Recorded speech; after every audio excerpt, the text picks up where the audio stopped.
Tonight, as we drift into slumber, we will contemplate the nome of Heraclitus.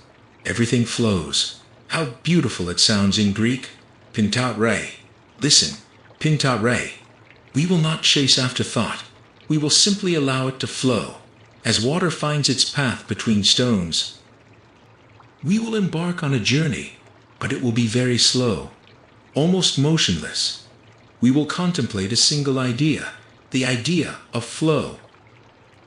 And our companion will be the man who saw this truth in all things, the ancient Greek philosopher Heraclitus, who understood it not with his mind alone, but with his entire being. At the very heart of reality, he discovered the fear of missing out. Today we call it FOMO, but he penetrated the essence of this problem 2,500 years before we gave it a modern name. Imagine a philosopher who late at night, when his native city of Ephesus grew quiet, could not sleep. At the turn of the 6th and 5th centuries BC, he stood on the shore of the Aegean Sea, looked at the stars, and saw not fixed points, but slow, eternal burning. He listened to his own breath, and understood. Each inhalation is unique. It will never be repeated. He looked at the faces of his friends, and noticed how time inscribed invisible letters upon them. They called him the obscure, not because he was gloomy, but because he saw what is hidden behind the obvious, that very fabric of reality, constantly weaving itself anew, and into the depths of his thoughts, one can never fully penetrate. No matter how long one descends, there always remains a space below which you have not yet reached, and this bottomlessness beckons and enchants. It gives a sense of participation in eternity, and this is precisely what you so lack in the haste of each passing day. And in this depth of philosophical immersion, in Heraclitus's penetration into the essence of all things, there lay a particular kind of pain. Not for himself, for the world, for every moment that flares up, shines, and fades, leaving not even ash, for the laughter of a friend, which will never sound exactly the same, for the light of a sunset, which formed itself into a unique pattern and dissolved a second later. We know this feeling. It comes when we scroll through our feed and see someone, somewhere without us, living, laughing, traveling, meeting the dawn, and in our chest arises that sucking, viscous emptiness. I am missing out. I am always missing out. Life is passing me by. This feeling has a name, FOMO, fear of missing out. We are accustomed to thinking this is a disease of our time, that ancient people did not know such a thing. They had no internet, no perfect lives of others in their phones. They had nothing to compare themselves with, no one to envy. We think FOMO is a malfunction, a bug in the firmware of modern man. But Heraclitus knew this feeling. He did not scroll through news feeds. He looked at the river, and he saw the same thing that you see. Every moment departs irrevocably. Each breath is unique. Every face that he loved changed before his eyes, without asking permission. He did not call it a sickness.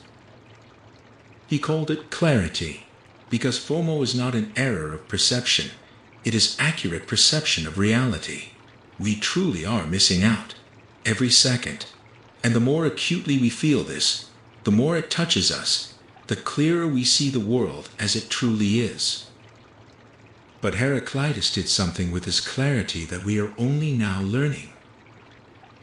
He stopped chasing. He understood. The river cannot be outpaced.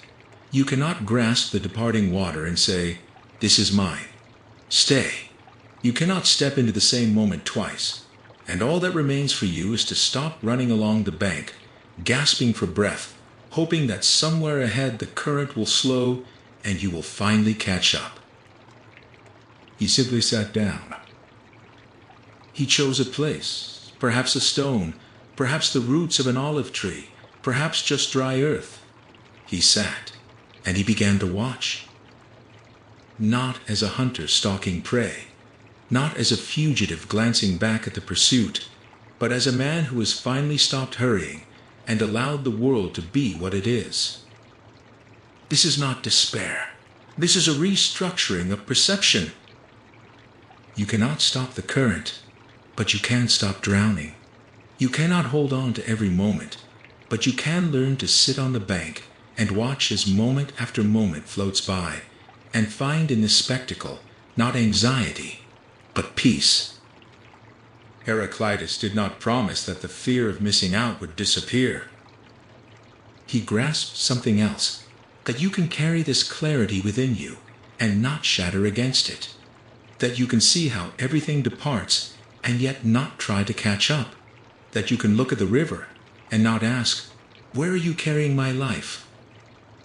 and simply sit and breathe and allow the water to flow. Panta Rhei. He found not hope of catching up with what was lost. He found something deeper, permission to run no more, and in this permission, silence. In this silence, sleep. The philosopher, so close to us in spirit, lived in ancient Ephesus on the shore of the Aegean Sea. If you have never been to Ephesus, do not search for it on the map. Almost nothing remains of that city. A few columns, paving stones sunken into marsh, and memory heavier than any stone. For centuries, the nearby river Menderes, known in antiquity as the Caister, deposited silt into the harbor. This gradual process filled the harbor with sediment, cutting Ephesus off from the sea. Yet 2,500 years ago, this was one of the richest, loudest, most bustling cities of Ionia. Ships arrived here from Syria, Egypt, the shores of the Black Sea. Markets groaned with fabrics, spices, slaves, marble. In the port, loaders shouted.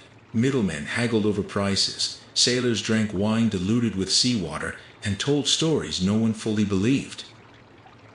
At the city's center stood the Temple of Artemis, so enormous, so resplendent, that the Greeks called it one of the 7 wonders of the world. Columns as tall as an 18-story building, walls covered in gold, statues by the finest sculptors of the age. People traveled hundreds of kilometers just to see it, and die in peace. In this city, in the aristocratic quarter, where shadows from the columns fell upon marble slabs in even geometrically precise rectangles, a boy was born. His name would enter the history of world philosophy, and that name is Heraclitus.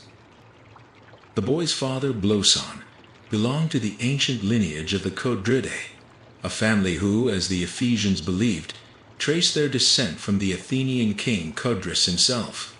This was not merely a noble line, it was a priestly line. Generation after generation, the men of this family held the office of Basileus, high priest of Ephesus, keeper of the keys to the temple of Artemis, intermediary between the city and the goddess. By right of birth, this boy was destined to become the next Basilius. He was to offer sacrifices, interpret omens, wear the purple mantle, and sit upon the throne during the sacred festivals. Everything in Heraclitus's life was predestined for success. But one day he refused it. Not demonstratively, not with anger, without public speeches or rending of garments. He simply passed the title to his younger brother, and he himself walked away. Not into exile, not into voluntary seclusion, simply aside. For a long time, Ephesus could not understand this. A man to whom the gods and ancestors had given everything refuses, not for power, not for money, not for a woman. Then for what? For the right to sit on the temple steps and watch the sunset? For the freedom not to do what is expected of him? They considered him strange. Later, they would call him the obscure, because the depth of his thoughts remains accessible to few, even now. We know almost nothing of his life. He did not strive to leave a mark. He wrote no memoirs, dictated no heroic episodes to biographers. He did not complain of fate's injustice, nor justify himself before posterity. He simply lived, and sometimes recorded his thoughts on scrolls, which he entrusted to the temple of Artemis. Everything flows. Panta Rhei. A few melodic sounds in ancient Greek, and for 2,500 years, thousands upon thousands of people have turned to these words, trying to understand what he meant. You cannot step into the same river twice. One sentence, 6 words, and an entire universe within. Much learning does not teach understanding. One sentence, 3 words. A verdict upon the entire academic tradition of the West, rendered 1,000 years before that tradition even arose. He wrote as though he did not care whether he was understood, as if truth mattered more to him than clarity, as if he knew that the one who needed to hear would hear, and today, his words are heard by you. They called Heraclitus the Obscure, not because he was gloomy, but because his words were not to be read, they were to be gazed into, as one gazes into darkness until it begins to yield its contours. He was not a recluse in the full sense of the word. He went out into the city, descended to the agora, sat somewhere in the shadow of a colonnade, and watched the people. Sometimes they would address him. He would answer. Sometimes they argued. He did not avoid it. But in these disputes, there was no desire to win, only the desire to understand. He remained sitting on his steps, watching his river, and he became one of the most renowned philosophers of all time. His words passed down from generation to generation for more than 2,000 years. His fellow citizens irritated him, not because they were stupid, but because they were busy, always busy, with deals, elections, intrigues, construction, commerce. They ran in circles like ants around a crushed grape, and never once stopped to ask, why exactly all this running? He said, those who rise at night know no rest for themselves or others. But they did not hear. They had no time to listen. He said, a willful character is more important than kingly power. But they only shrugged. What use is character when you have no power? He said, those who seek gold dig much earth and find little. They thought he spoke of miners. They did not understand he spoke of them. In the end, he ceased to speak. Not because he hated people, but because he grew weary of shouting into a crowd that was running in the opposite direction. There was one incident, remembered later. Ambassadors came to Heraclitus from the Persian king Darius. The great king had heard of the wise Greek and desired him to come to court, to teach him, enlighten him, adorn his presence with wisdom. They promised gold, honor, the finest horses, houses in Babylon and Susa, everything that can be bought with money and power. Heraclitus refused. He wrote, I shun all worldly vanity, and am a stranger to luxury, content with little. The Persian customs are not to my liking. They took this for pride. Perhaps it was pride, but more likely it was sobriety. He knew he could not be a court philosopher, that truth is not sold for gold, no matter how abundant the gold, that his words were not meant for throne halls, but they would be needed by those who, after him, would ponder the meaning of life. He spoke these words for you, and he believed that words would find you, even across years and distances and barriers of language. And he remained in Ephesus, destitute, powerless, useless to history, which loves victories and conquests. Toward the end of his life, he left the city altogether. Not into exile, no one exiled him. The city had simply become too narrow for him, too much noise, too much bustle, too many people running, and not knowing where. He settled in the mountains, in a small stone hut. He fed on herbs and water from a stream. He watched the stars, which had not changed for thousands of years, and the clouds, which changed every minute. Illness found him. Dropsy, so wrote Diogenes Laertius much later, recounting old rumors. The body, composed of fire, filled with water. Irony which Heraclitus himself would have appreciated. He descended to the city, went to a physician, asked, "Can you make drought from rain?" The physician did not understand, or pretended not to. Then Heraclitus attempted to heal himself. Following an ancient remedy, he covered his body with dung to draw out excess moisture and lay down in the sun. The sun warmed, the dung dried, the water did not recede. He died. He simply died. As everyone dies, one day the heart ceased to beat, and the river of thought that had flowed through him for 70 years found another channel, and today its channel runs here, through your thoughts. After him, a book remained. The book was called On Nature, and into it the philosopher gathered the words that overflowed within him. He wrote briefly, not like philosophers who love to hear their own voice, unfolding a single thought across 40 pages.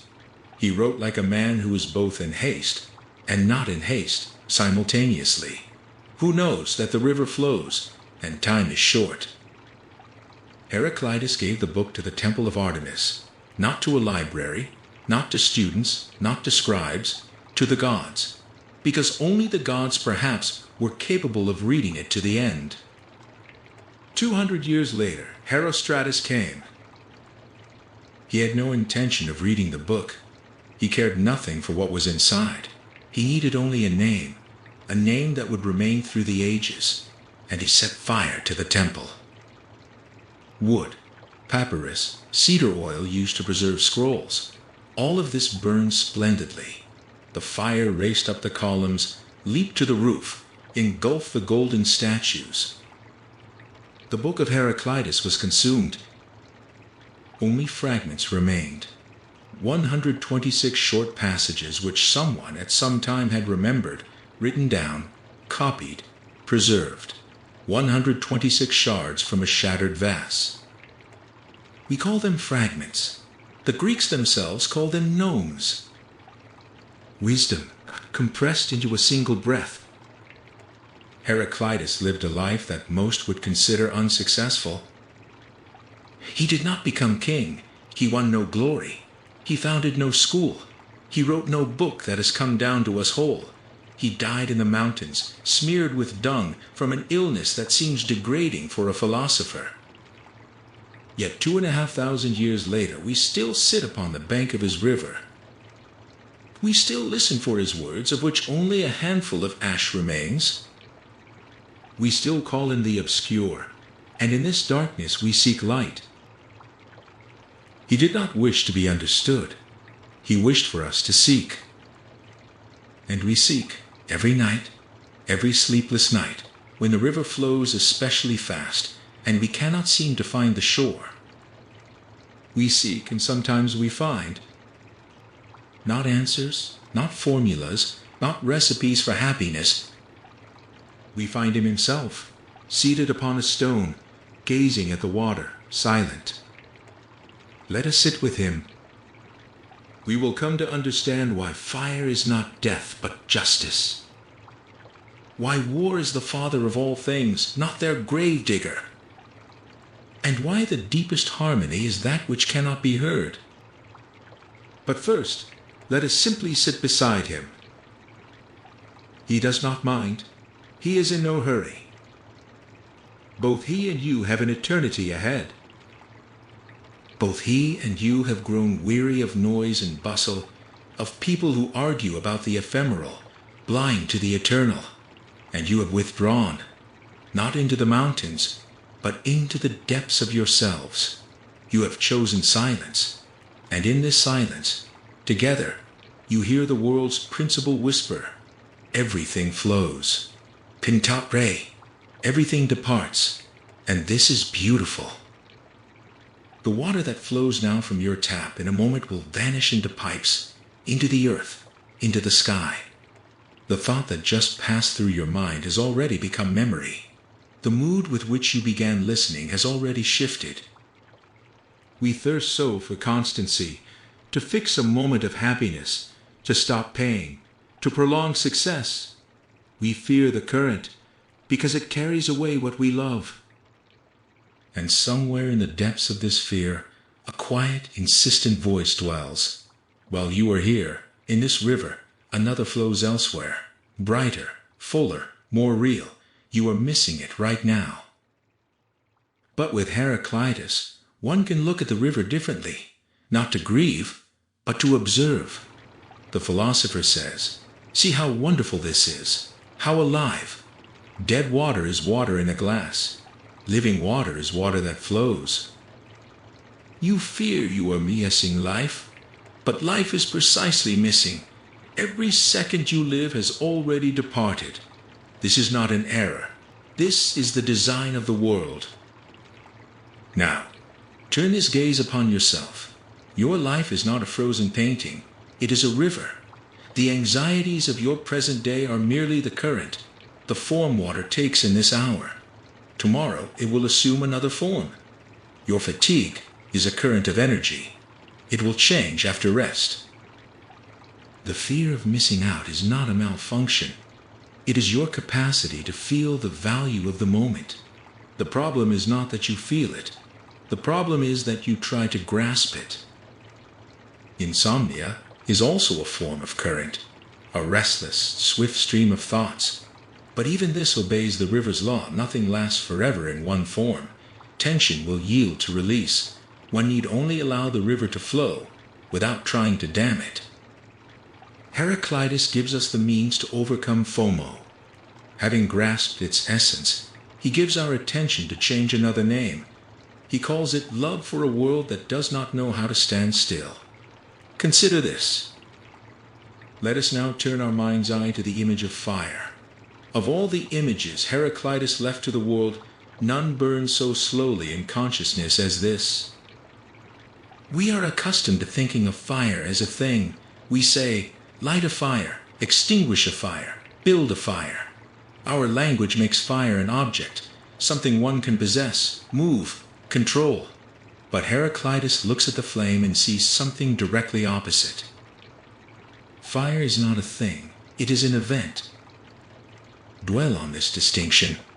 A thing can be held in the hand. A thing can be placed on a shelf and returns to a year later. A thing remains itself even when no one looks at it. But fire exists only in the moment of its enactment. It does not endure. It occurs. Every instant, the flame dies and is born anew. There are no two identical moments in the life of a single fire. No two identical sparks. Fire is pure processuality, pure becoming. And Heraclitus says, the world is thus. This cosmos, the same for all, was created by neither gods nor men. It always was, is, and will be an ever-living fire, kindling in measures, extinguishing in measures. Note this phrase, ever-living fire. Living, meaning never frozen in a single form. Living, meaning always in the process of transformation. Living, meaning breathing, pulsing, flowing from one state into another. For Heraclitus, fire is not one element among others, alongside water, earth, air. Fire is the very fabric of reality, that from which all arises and into which all returns. And this cycle is not chaotic. It is governed by strict measure, an inner law which Heraclitus calls logos. All things are exchanged for fire, and fire for all things, as goods for gold and gold for goods. Imagine an ancient marketplace. A merchant brings grain, a craftsman brings amphorae, a tanner brings cured hides. Each has their own wares, their own measure, their own price. But there is something that makes exchange possible. There is gold, the universal equivalent, the language spoken by all goods. Gold is not grain, but grain may be expressed in gold. Gold is not an amphora, but an amphora has its golden price. For Heraclitus, fire is such gold of being. Wood becomes fire, fire becomes heat, heat becomes light, light becomes ash, ash becomes earth, earth nourishes new wood, Each transformation is an exchange. Each state is a temporary form taken by eternal fire. And in all these transformations, fire remains itself, that very measure, that very law, that very currency into which all may be exchanged, and which may be exchanged for all. Now let us take a step, which Heraclitus perhaps did not explicitly take, but which follows inevitably from his teaching. If the world is ever-living fire, then your consciousness too is fire. We are accustomed to thinking of ourselves as a vessel. We have a body, a container for organs. We have memory, a storehouse for recollections. We have a mind, a receptacle for thoughts. All of our inner metaphorics are built upon images of capacity, of chests, of warehouses. We say, in my head, I carry within me. It is deep inside me. We imagine ourselves a thing among things. But what if this metaphor is false? What if you are not a chest but a hearth fire? What if your thoughts are not objects to be arranged on shelves, but tongues of flame that arise, live their moment, and fade, yielding place to others? What if your anxiety is not a heavy burden you carry with you, but a particular mode of burning, bright, quick, uneven, with much smoke and a blue cast at its base? What if your fatigue is not depletion, but the fire's transition into another phase? When the flame subsides, the heat retreats inward, and a slow, deep smoldering begins, almost imperceptible from without, yet preserving warmth in the very core. This thought is initially frightening, because we are accustomed to identifying ourselves with content, not with process. It seems to us that if we are not a thing but an event, we lose solidity, that if there is no unchanging I, there is no point of reference, that if we are fire, we might be extinguished. But Heraclitus invites us to see this otherwise. Fire does not vanish when it dies out. It passes into another state. It becomes warmth, which the embers still hold for a long while. It becomes light, which has already departed but continues its journey through the darkness. It becomes ash, which will sink into the earth and become part of a new tree, which one day will again become fire. Sleep, by the way, is not the extinguishing of consciousness. It is the fire's passage into another phase. When you fall asleep, the flame of your daytime thoughts subsides. The bright, hot, rapid tongues, plans, anxieties, conversations, images become shorter, slower, deeper. Fire retreats from the surface inward. It ceases to illuminate external space and begins to work within the very thickness of the material. It becomes an alchemist. This is the most important work of fire. Daytime burning is expenditure. Nighttime smoldering is transmutation. By day, you consume impressions to gain energy for action. By night, you smelt the heavy lead of the lived day into the light gold of silence. By day, you are the blacksmith, striking hammer upon heated metal. By night, you are the metal itself, slowly cooling, assuming its final form. Heraclitus does not speak of this directly. His fragments on fire are brief, almost aphoristic, but in this brevity lies the deepest intuition, which each must discover for themselves. You do not govern the fire of your consciousness. This is difficult to accept. All our lives, we are taught that we must be masters of our own minds, that thoughts must be controlled, feelings regulated, desires disciplined, that the ideal person is one who holds the helm of their inner vessel with a steady hand and never veers off course. But fire does not obey the helm. Fire lives according to its own law. You may add wood, and the flame will rise higher. You may leave the hearth unattended, and it will gradually subside. But you cannot command the flame to burn blue or yellow, fast or slow, steadily or with sparks. Fire has its own nature, and your task is not to subjugate it, but to understand this nature and enter into resonance with it. This shift of perspective, from control to cooperation, is perhaps the most liberating movement in the philosophy of Heraclitus. You are not responsible for the very fact of burning. You did not choose your consciousness. The very fact that you can think, feel, be aware of your existence is a gift, not earned, not deserved, not suffered for, simply given, as fire is given to the hearth. You are responsible for only one thing, for the quality of the material you feed into this fire. The evening rumination, the endless replaying of the same anxious thoughts. This is damp wood. It burns poorly, gives much smoke, and almost no heat. You choke in this smoke, yet you continue to add new logs, because it seems the very process of burning matters more than what exactly is burning. The endless internal dialogue with one who has wronged you, who is not even present. This is a resinous branch. It flares brightly, with a crackle, gives a high flame, and is consumed in seconds, leaving behind sticky soot that settles on the walls of consciousness and does not soon dissipate. Fear of tomorrow, rehearsal of catastrophe scenarios, the attempt to foresee every detail. This is green wood. It barely burns, only hisses and smokes, filling all space with acrid, tearful fog. But there is other material. Quiet observation of the breath, simple presence in the moment, recollection of something truly beautiful, not for analysis, but to experience again its warmth.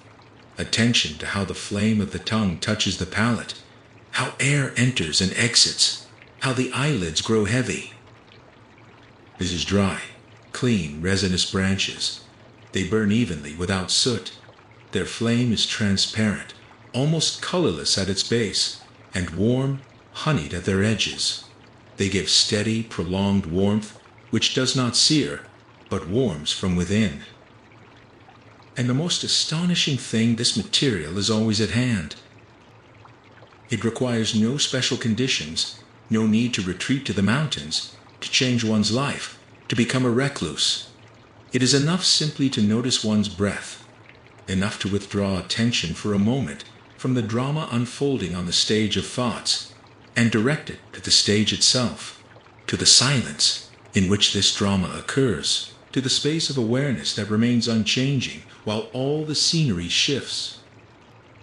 Heraclitus gives no meditation techniques. He teaches no breathing exercises, but he offers something more fundamental. He transforms the very relationship with what occurs within you. Anxiety is not an enemy to be defeated. It is a mode of burning, fast, hot, smoky. But even this mode has its own law, its own measure. It cannot last forever. It exhausts itself when the material that feeds it has burned through. Insomnia is not a malfunction. It is a transitional phase between two types of burning. The daytime flame has already subsided, but the nighttime smoldering has not yet settled. You are in the interval, in the between time, when the old fuel is nearly spent, and the new has not yet found its form. This is not a disruption of the process. It is simply a particular state of the hearth fire. And most importantly, you are not the flame. You are not the wood. You are not the embers and not the ash. You are the transformation itself. That process by which wood becomes warmth, that edge where fuel and air meet, that law according to which one thing passes into another. You are an event. You are a verb, not a noun. You are not that which burns, nor that which remains after burning. You are the burning itself. And when you fall asleep, you do not cease to be yourself. You simply pass into another phase of this eternal transformation. The fire turns inward. It ceases to illuminate the external world and begins to work in the depths. It does not die out. It changes form. Light becomes warmth. Brightness becomes depth. Swiftness becomes slowness. Expenditure becomes accumulation. This is the most important work of fire. The work that cannot be done by day, in the bustle, in the noise, in the continuous stream of impressions. For this work, Silence is needed. Darkness is needed. Trust is needed. Heraclitus says, "Allow your fire to be what it is.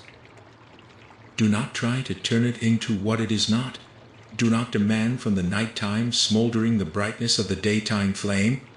Do not reproach the morning hearth fire for not preserving the midnight heat. Each time has its own mode of burning. Each state has its own measure.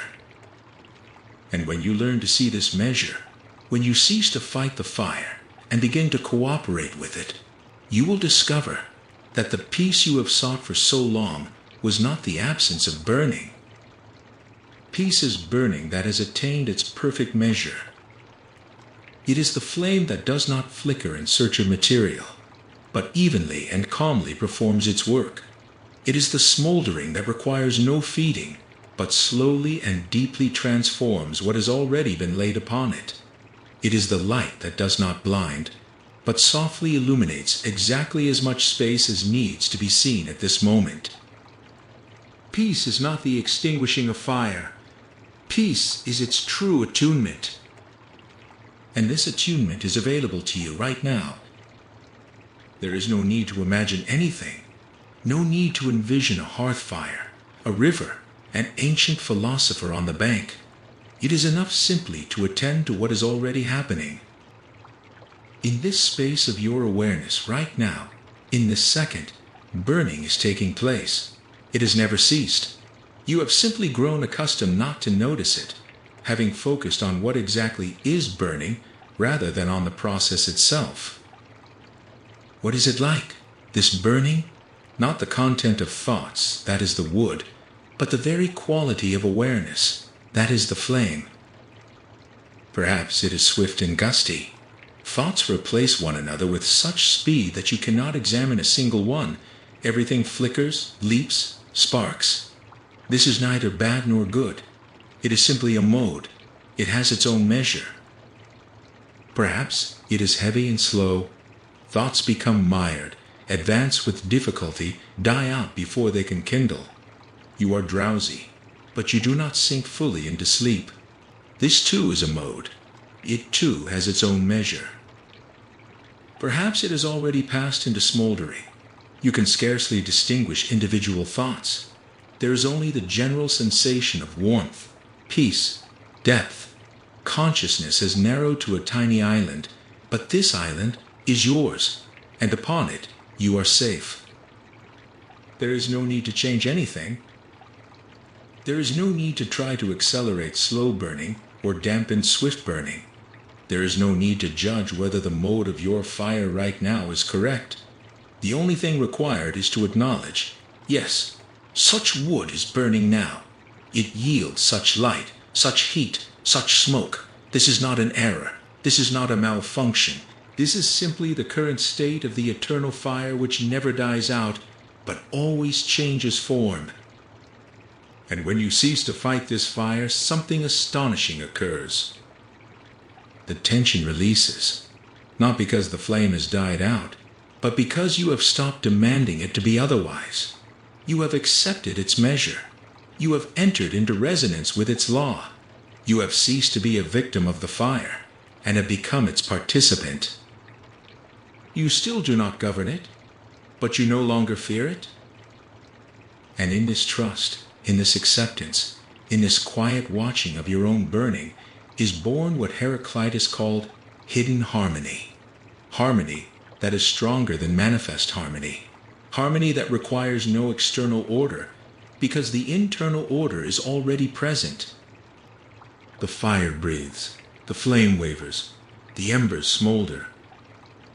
All proceeds as it should proceed.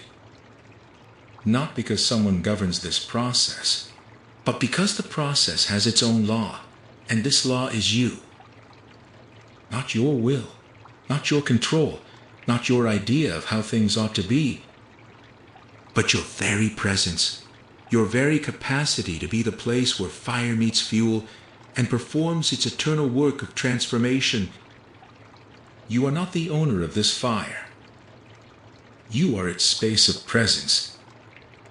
You are not the master of this flame. You are its grateful witness. You are not the author of this symphony. You are the instrument upon which Logos rehearses its infinite part. And when sleep draws near, when the boundaries of consciousness begin to dissolve, when the final thoughts fade like sparks carried by wind into the dark sky, you know, the fire does not die out.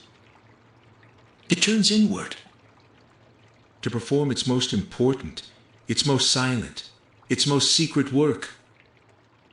The work of the alchemist, the work of transformation, the work that requires only darkness, only silence, only trust. And this is good. This is right. There are moments when everything around grows so still that you begin to hear what is not there. Not sound, but that which precedes sound. In such moments, it seems that the world does not merely exist. It is being spoken, slowly, without haste, without desire to be heard. It simply sounds, at a frequency inaccessible to the occupied ear, but open to one who is weary, who has sat by the river, who watches the fading ember, and is in no hurry. When sleep draws near, when the boundaries of consciousness begin to dissolve, when the final thoughts fade like sparks carried by wind into the dark sky, we usually think that something is ending. The day ends, wakefulness ends, control ends. But Heraclitus invites us to see in this not an ending, but a transformation. The fire does not die out. It turns inward. It ceases to illuminate external space and begins to work in the depths. The daytime flame, bright and swift, gives way to nighttime smoldering, slow, deep, almost imperceptible. This is not extinguishing. This is a transition into another phase, the phase of alchemy, the phase of transformation, the phase that requires only darkness, only silence, only trust. And in this trust, we become for the first time capable of hearing that which has always sounded nearby, but was drowned out by haste. There are moments when everything around grows so still that you begin to hear what is not there. Not sound, but that which precedes sound. Not thought, but that from which thought is born. Not meaning, but the very possibility of meaning. In such moments, the world ceases to seem merely a collection of objects, events, accidents. It begins to be felt as something spoken, as speech that has neither beginning nor end, as text that writes itself upon itself, needing neither papyrus nor ink nor author. Heraclitus called this logos, a word that cannot be translated precisely. Reason, word, law, measure, principle, relation. Each translation is correct, and each is only an approximation, because logos is not one of these meanings. It is that which makes all these meanings possible. It is the very language in which reality speaks. For Heraclitus, logos is that which transforms chaos into cosmos, not by suppressing or destroying chaos, but by permeating it, as water permeates a sponge without asking its permission, as light permeates glass without needing its understanding, as silence permeates night, making it not emptiness, but a vessel. Without logos, the river would be merely the senseless splashing of water, aimless movement, leaving no trace either in the world or in memory. With logos, it becomes a path.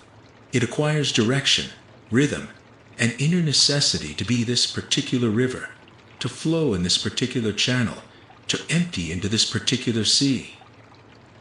Without logos, fire would be mere devouring blind destruction of material, leaving nothing behind but ash. With logos, it becomes transformation. Each log as it burns does not vanish. It becomes warmth, light, energy, memory. Logos is the grammar of being, that invisible structure through which from incoherent noise arises meaningful speech, from random events, fate, from scattered moments, a life. We are accustomed to thinking that language belongs to us, that we choose words, build sentences from them, express our thoughts. But Heraclitus poses a question that overturns this certainty. From where do we derive the very capacity to express? From where does the thought come that needs to be expressed? Who gave us this gift? To bind sounds with meaning so that another person, closing their eyes, might see the same as we see. This gift is not ours. We did not invent it. We did not choose it. We were born into it, as a fish is born into water, and knows not what dryness is, as a bird is born into air, and knows not what emptiness is. The language we speak is merely a weak echo of the language in which reality speaks to us.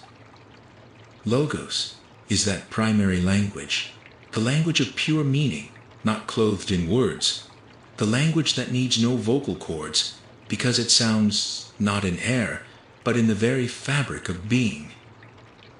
We hear it constantly, but do not recognize it.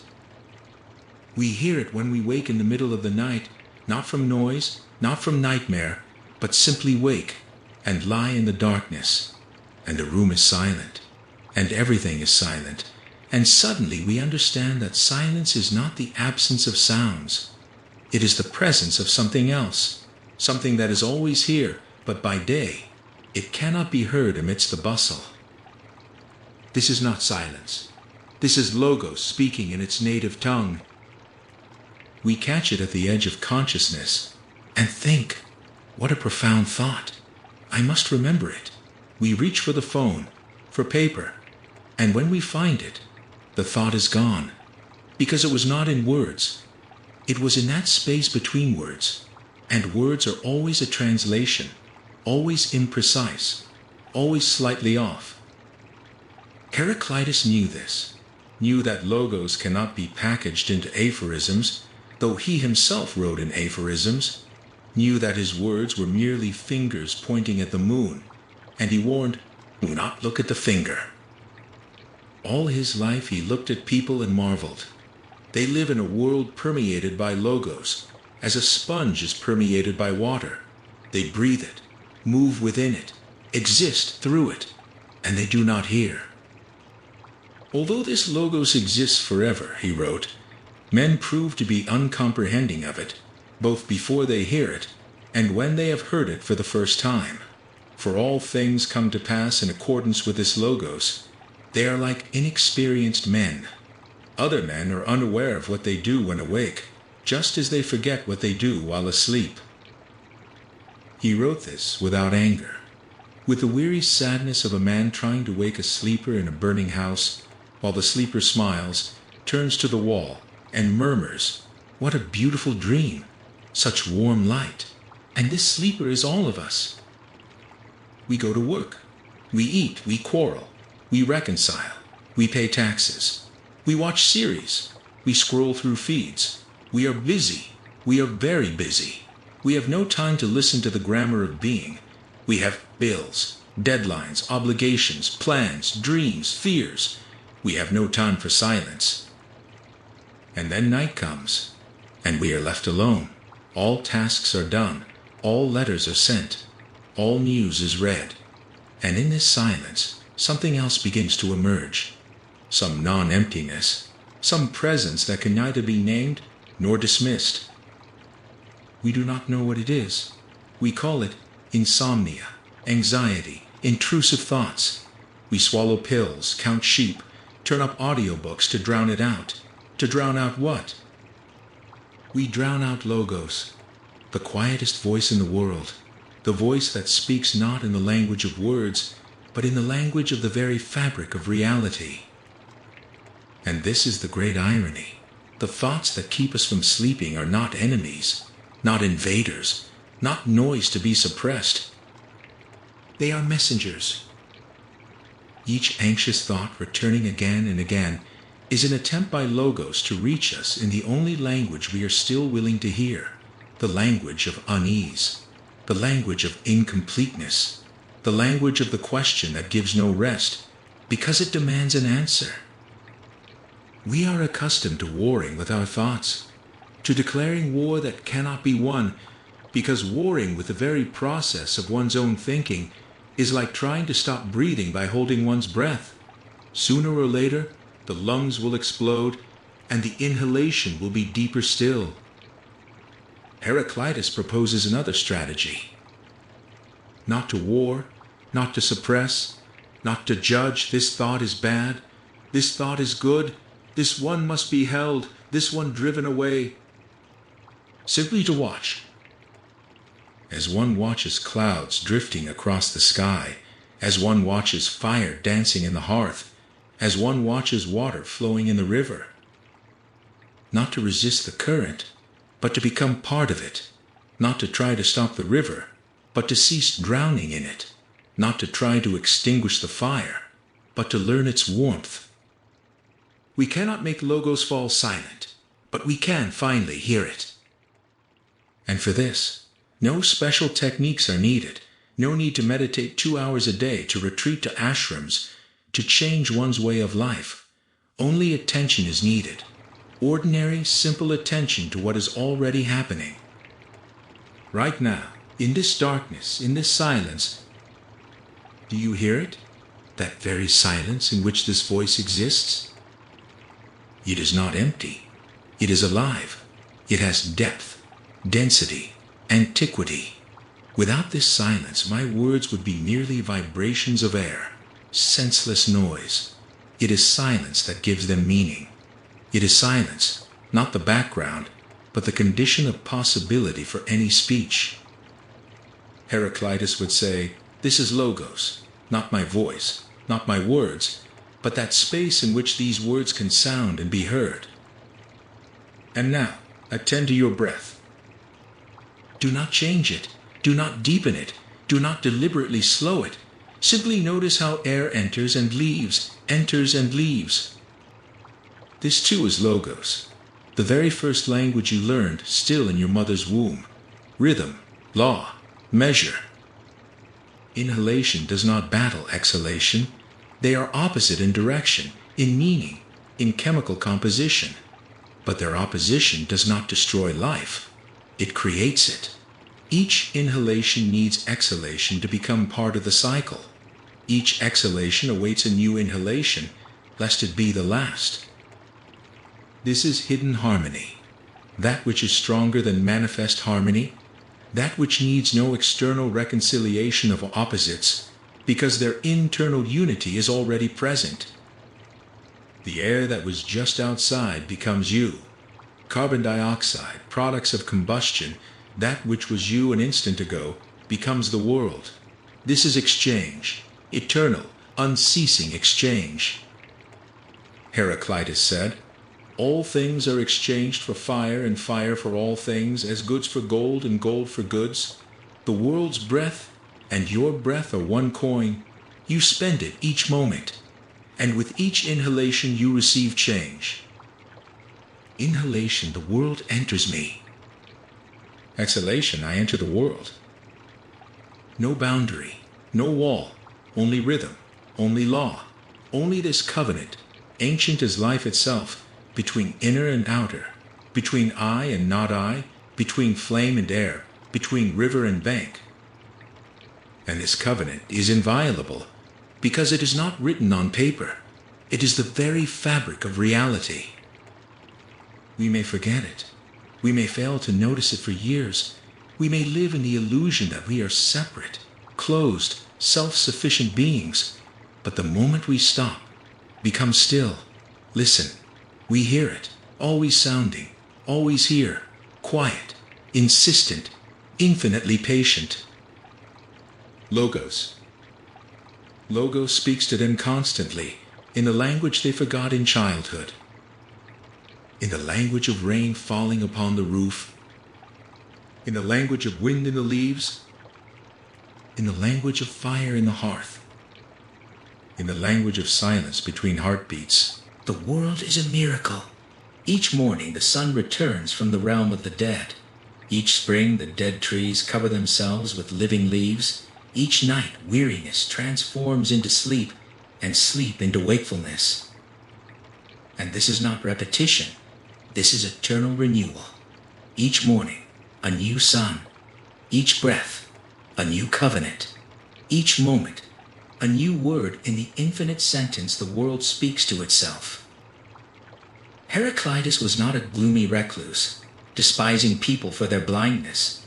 He was a lover, in love with this world, with its tireless, beautiful, infinite self-renewal, with its capacity to birth life from death, order from chaos, harmony from strife. He looked at the river and did not say, "Everything passes, everything is worthless." He said, "Look, each moment is a new creation. Nothing stagnates, nothing rots, nothing dies finally. Everything is in motion, everything is in transformation, everything is alive." He looked at the fire and did not say, "Everything burns, everything turns to ash." He said, "Look, here it is, the eternal life of matter.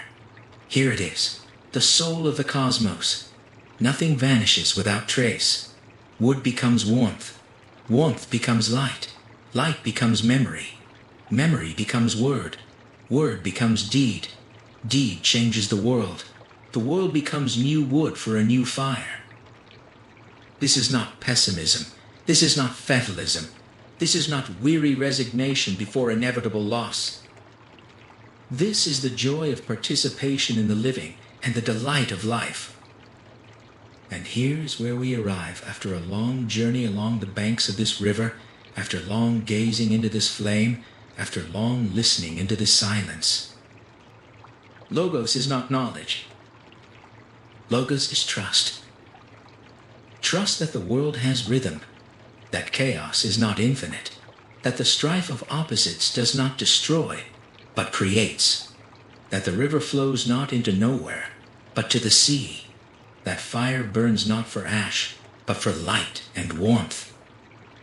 Trust that your present day, however difficult it may be, is merely one phrase in a very long sentence, and another will follow it, and the period will be placed not now, and not even tomorrow. Trust that insomnia is not a malfunction. It is a particular mode of listening, when the ordinary daytime voices fall silent, and that quietest, most ancient voice becomes audible. The voice of Logos. It promises no easy answers. It guarantees not that tomorrow all will be well. It guarantees nothing at all. It simply is. And this is enough. Because if Logos exists, order exists. Not rigid, not tyrannical, not mechanical, flexible, living, breathing order. Order that does not exclude chaos, but encompasses it, as the bank encompasses the river, as the cup encompasses the wine, as night encompasses day. We often seek peace, and it seems to us that peace is when nothing happens, when the river freezes, when the fire dies out, when thoughts vanish. But this is not peace, this is death. True peace is when you cease to struggle against the current, when you trust the river to carry you, when you become not the swimmer but the river itself. You do not vanish. You become larger. You become the current. You become part of the law. You become part of Logos, which was in the beginning, is now, and ever shall be. You become what you have always been, but forgot in the haste. Heraclitus does not give us consolation in the sense we usually seek it. He does not say, "Do not fear, all will be well." He says, "Fear, fear not. The river flows regardless, but you can learn to swim. You can learn to love the water. Yet the best you can do for yourself is to understand that you are the water." He does not propose we flee the stream. He proposes we manifest within it. To cease being a splinter, helplessly carried by the current, to become the current itself, aware, joyful, grateful. And then comes understanding. Everything we sought, everything promised to us by books, teachers, philosophers, preachers, is already here. Not at the end of the path, not around the next bend, not after we have corrected all errors, paid all debts, achieved all goals. Here, now, in this breath, in this heaviness of eyelids, in this warmth that requires no name. Panta Rhei, The river flows, the fire breathes, logos sounds. This is the only reality we have. River, fire, logos. And we ourselves, not observers, not victims, not passengers, but part of this eternal, tireless, beautiful transformation. We have not studied the philosophy of Heraclitus in the academic sense. We have not memorized dates, names, titles of works. We have memorized nothing at all in the sense in which memory is needed for an examination. But perhaps we have felt something. Perhaps now, as you lie in the darkness, your breathing has become slightly easier. It is slightly calmer to observe the current of your thoughts, slightly more trusting toward the fire of your consciousness, which refuses to die out, but has already begun to smolder with an even, deep, sleepy warmth. This is logos, not knowledge, but attunement. We will return to these shores. Subscribe to this channel, the Plateau of Plato, and in the coming mental wanderings upon this channel, you will meet Parmenides, he who denied the very existence of the river, Anaxagoras, who discovered mind within the stream, Socrates, who carried the stream within the human, and of course Plato, he who built the bridge between the river of Heraclitus and the being of Parmenides. But that is for later. And now, simply allow the river to flow, allow the fire to smolder, allow logos to sound at its inaudible frequency, allow sleep to come, and listen further. I will tell you of the lyre and the bow, through which Heraclitus of Ephesus also described the structure of the world. The philosopher saw the world not as a battlefield, where one force must destroy another. He saw the world as consonants, as a lyre. The bowstring and the lyre string, both are stretched, both live in tension, and it is precisely this tension, not a curse, but a condition of existence. Loosen the bowstring, and the bow ceases to be a bow. Loosen the string, and the lyre falls silent forever. We are accustomed to thinking that peace is the absence of tension, that the ideal state is complete relaxation, silence, stillness. But Heraclitus looks at the drawn bowstring and says, here it is, life, not in repose but in readiness, not in silence but in that tension which precedes sound. Day and night. We say day gives way to night, night conquers day. We see in this an eternal struggle, where one inevitably loses to the other. But Heraclitus sees otherwise. He sees a dance. One defines the other. Without night, we would never know the value of light. Without darkness, we would not notice the dawn. They are not enemies. They are lovers, whose embrace lasts exactly as long as time itself endures. Hunger and satiety. Is hunger an enemy? Is weariness a curse? If you had never known hunger, would you taste bread? If you had never grown weary, would you know the sweetness of rest? Illness makes health desirable. Evil makes good perceptible. Cold teaches us to value warmth, separation, to value meeting. They are not adversaries. They are two sides of the same coin, and you cannot have one while refusing the other. And now, look within yourself. Your inner life is also an instrument, perhaps the most complex lyre in existence. Thousands of strings are stretched upon it, and each lives in its own tension. Anxiety and peace, weariness and vigor, sadness and joy, fear and trust, irritation and acceptance, loneliness and fullness. We are accustomed to dividing them into correct and incorrect, into those that should sound and those that must be silenced. We approach our inner lyre with the cruelty of a tuner who recognizes only one tuning. All that does not match it is false, an error, a malfunction. But the lyre is not a tuning fork. It was not created to produce a single note. Its perfection lies in its capacity to give birth to different sounds, high and low, long and short, loud and almost inaudible. Anxiety is not a false note. It is the string that is sounded because something important has touched it, that to which you cannot remain indifferent, that which demands your attention. Sadness is not a malfunction. It is the lowest, deepest string of your soul. It sounds rarely, but when it sounds, in this note is heard the whole fullness of your capacity to love. Fatigue is not a sign of weakness. It is the string that has been singing all day without ceasing. It has a right to silence, but the silence of a weary string is not the silence of a broken instrument. It is a pause in the music, breath between phrases. When you cannot sleep, do not war with insomnia.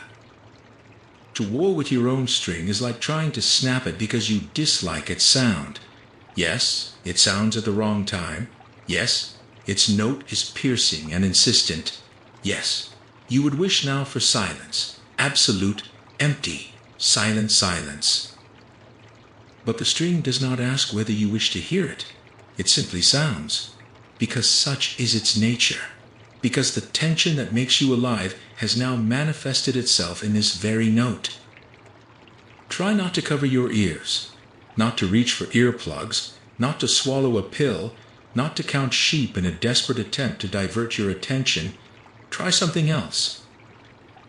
Say to yourself, yes, in my symphony tonight, a note of unease is sounding. This is part of tonight's movement. I do not know why the composer placed it here. I do not understand its meaning, but I acknowledge its right to be. And simply listen. Do not judge. Is it a good note or a bad note? Do not compare it to previous nights when it was quieter. Do not demand that it fall silent this instant. Simply allow it to sound, and observe how its quality changes when you cease to fight it. Perhaps it will become quieter, perhaps deeper. Perhaps you will suddenly discern in this insistent buzzing a rhythm you had not noticed before, or a melody that was trying to break through your irritation. Tension will shift sooner or later. The low note will yield to the high. Inhalation will inevitably become exhalation. Such is the law of logos, not because you summoned it or deserved it, but because this is the only law that governs all things. Heraclitus speaks of hidden harmony, not the harmony that strikes the ears, that compels dancing or marching, but the harmony that is audible only to one who has learned to listen to the silence between notes. Manifest harmony is when everything sounds correct, coordinated, expected. It is an orchestra that has never played a false note. It is beautiful, but in this beauty there is something predictable, too human. Hidden harmony is when dissonance suddenly resolves into a chord that steals your breath. It is when the string you believe to be false proves to be the only one capable of holding the sorrow of an entire generation. It is when the pause lasts a second longer than necessary, and in that second, all that cannot be spoken finds its place. Nature loves to conceal this harmony. She does not display it. She does not proclaim it at crossroads. She weaves it into the very fabric of being so artfully that most pass by without ever noticing. But one who has once seen how from the collision of waves is born the steady, infinite murmur of the surf, one who has heard how from the quarrel of wind and string is born music, such a one will no longer be deceived by manifest harmony. They will seek that which is hidden deeper. Your life is no exception. I am certain you seek and are capable of finding harmony. It is not for nothing that you are here now on the Plateau of Plato. In your choice of audio for sleep, this hidden harmony is also present, that which emerges not in moments of triumph, but at the seams, between victory and defeat, between love and loss, between sleep and wakefulness. You could live an entire lifetime and never hear it. You could continue to fight against some strings and tighten others, believing that one day you will achieve perfect tuning, and you never will, because the lyre was not created for that. But you are among those who wish to stop, to cease tuning, to cease judging, simply to listen to what sounds here and now without trying to make this sound correct, beautiful, appropriate. In this listening, without struggle, without condemnation, without demand, something suddenly opens. You notice that the darkest notes set off the light ones, making them more transparent. That the silence between thoughts is not empty. It is filled with the same presence as the silence between heartbeats. That your anxiety and your peace are not enemies warring for dominion. They are two voices in one chorus, and only their simultaneous sounding creates that fullness which can be called your one, unique, irreplaceable life. Hidden harmony is stronger than manifest harmony. Heraclitus did not explain precisely what he meant. He rarely explained anything he showed.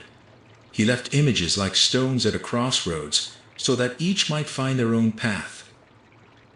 Perhaps he spoke of this, that the most important thing never lies on the surface, that truth does not shout, it whispers, that harmony which can be heard without effort is not the harmony that holds the world in its integrity. The world is held by tension, by opposition, by the fact that day does not surrender to night without battle, yet night does not yield to day without dance, by the fact that inhalation and exhalation will never reach agreement, and thank the gods they never will, otherwise we would suffocate in eternal compromise. This tension is not an error, it is the only way to be.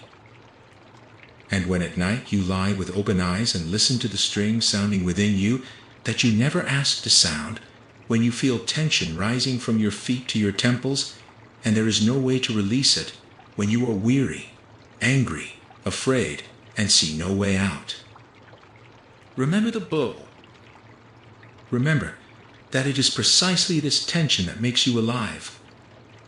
Remember that the string sounding so loudly, so insistently, is not broken. It has simply found its note, perhaps the most important note in your symphony tonight. Do not tear it, do not muffle it, do not demand silence.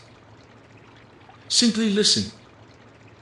And in this listening, not passive, not resigned, but attentive, grateful, courageous, you will suddenly discover that the tension has not vanished, but it has ceased to be an enemy.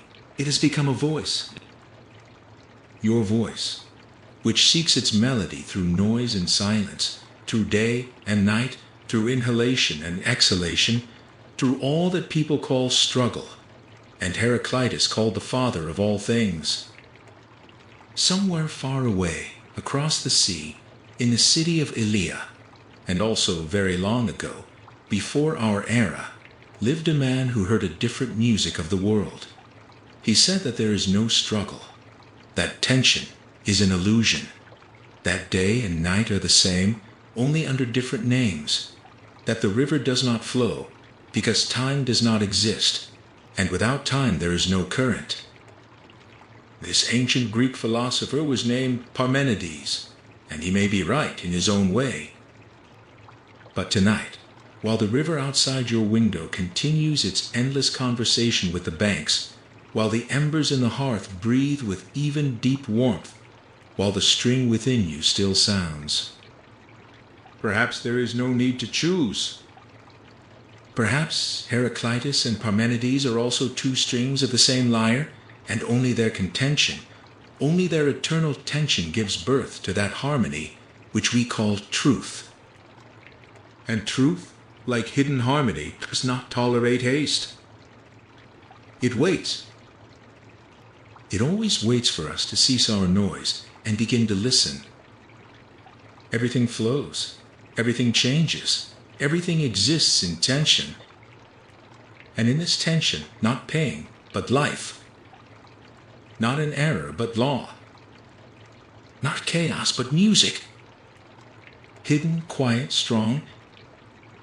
Harmony that Heraclitus discerned 2,500 years ago and passed on to us, as one passes a glowing ember from hand to hand, so that each new night might kindle from it its own small living fire.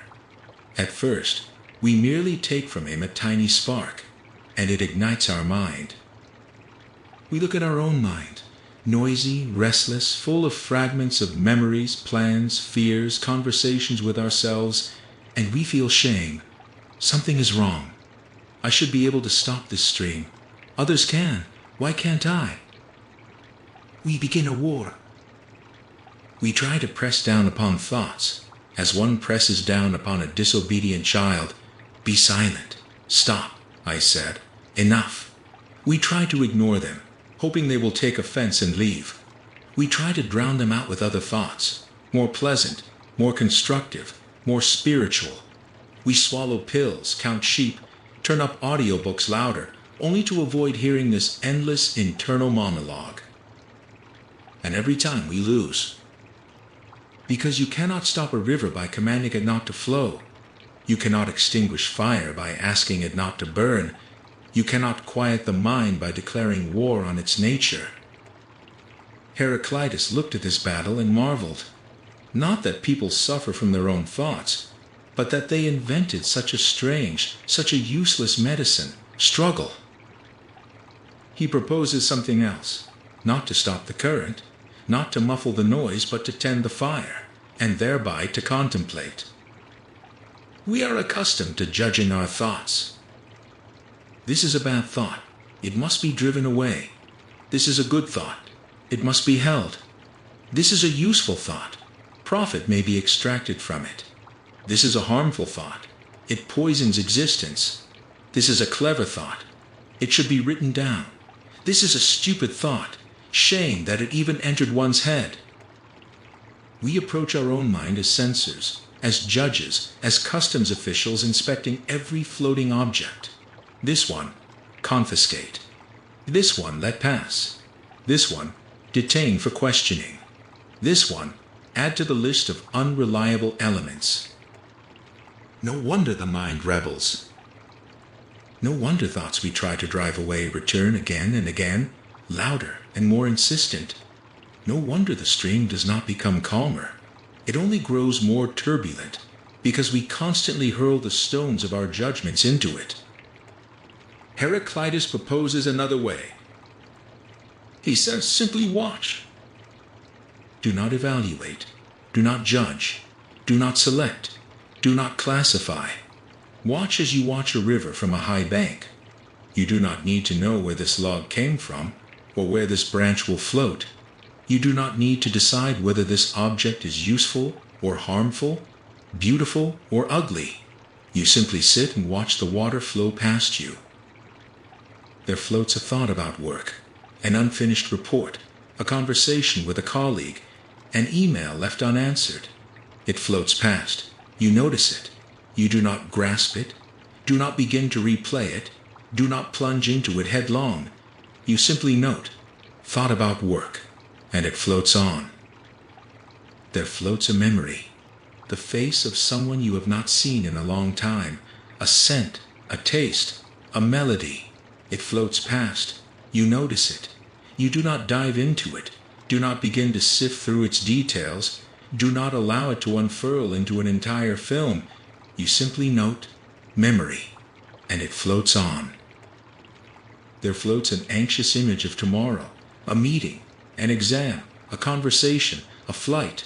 You see it. And instead of beginning to replay catastrophe scenarios, you simply say, anxiety about the future, and it floats on. This is not suppression. This is not ignoring. This is not flight. This is conscious acknowledgement. Panta Rhei. You do not say to thoughts, you do not exist. You say, I see you. You are here. You have the right to be here. But I am not obliged to swim with you. Why is it so difficult simply to sit on the bank? Because the river has its tricks. Some thoughts appear so important, so urgent, so unique in their kind. It seems, if I do not seize this thought right now, develop it, write it down, begin to act upon it, I will lose something priceless. We grasp. We leap into the river after one thought, then another, then a third. We try to hold them all at once. We flounder in the current, gasping for air, and call this thinking. In this state, it is impossible to rest. Because rest requires stopping, and the stream of thoughts never stops. You try to slow their current by force of will and only make it more chaotic. Pay attention right now at this second. Thoughts are floating through your consciousness. Many or few, loud or quiet, it does not matter. Simply notice their presence. And now ask yourself, who notices? Who is it that sees these thoughts floating by? Who is it that can say, here is a thought about work, here is a memory, here is anxiety? Who is it that distinguishes the thought about work from the work itself, the thought about anxiety from the anxiety itself, the thought about pain from the pain itself? This is not thought. Thoughts are that which floats, and that which sees them is the thinker. Firm, stable, unmoving, like the riverbank. It is not washed away by the current. It was here before the first thought appeared, and will be here after the last one vanishes. You may call this consciousness. You may call it presence. You may call it the witness. You may call it logos within you. The name does not matter. What matters is that this is you, a deeper you than any thought, any feeling, any memory, that very spark of eternal fire that lives within every human being. This spark does not burn, it observes the burning. It does not flow, it contemplates the flow. It does not fight, it sees the struggle from afar. And when you remember it, here occurs the most important turning. Heraclitus never said, the flow of thoughts is a problem, and contemplation is the solution. He draws attention to something more paradoxical. The flow itself is already the remedy. You are accustomed to thinking that thoughts must be eliminated, that they are a contamination of pure consciousness, that the fewer thoughts, the better, that the ideal mind is an empty mind. But imagine a river with no current. This is not a river. This is a stagnant pond. The water in it grows stale, greens, begins to rot. Bacteria multiply within it. It becomes unfit for drinking, for life, for anything at all. A river is alive as long as it flows. And your mind is alive as long as thoughts succeed one another. This stream is not an illness. It is a sign of life. A dead mind does not think. A sleeping mind dreams. Only a living mind encounters one thought after another, connects them, argues with them, forgets them, remembers them again. The problem is not that thoughts exist. The problem is that you drown in them. But when you remember that you are the bank, the current ceases to be a threat. It becomes what it should be, a natural, continuous, cleansing stream. Thoughts come and go. That is their work. Your work is not to stop them, but to give them space. Anxious thoughts possess a particular stickiness. They do not simply float past. They latch onto the bank and refuse to let go. They return again and again, each wave higher than the last. They stain everything around them with a gray, viscous, clinging color. When you drown in anxiety, you are not merely floundering in a turbid stream. It seems to you that the water itself has become poisonous, that the bank has vanished forever. Heraclitus looks at the anxious person and does not say, calm down. He does not say, everything will be fine. He does not say, your fears are groundless. He says something else. He says, look at your anxiety. What is it really? Anxiety is not an enemy. It is the string that has sounded so loudly because something important has touched it. You do not become anxious over trifles. You become anxious over what truly matters to you, over safety, over love, over recognition, over the future, over meaning. You do not expend energy on what is indifferent to you. Anxiety is a map of your values. It shows where you are wounded, and thus what matters to your heart. Anxiety is not a symptom of malfunction. It is a sign that you are a living human being, not a stone, that you have something to lose, that you are not indifferent to your own fate. The problem is not anxiety. The problem is that you do not know how to listen to it. You try to silence the sounding string instead of asking, "What do you wish to tell me?"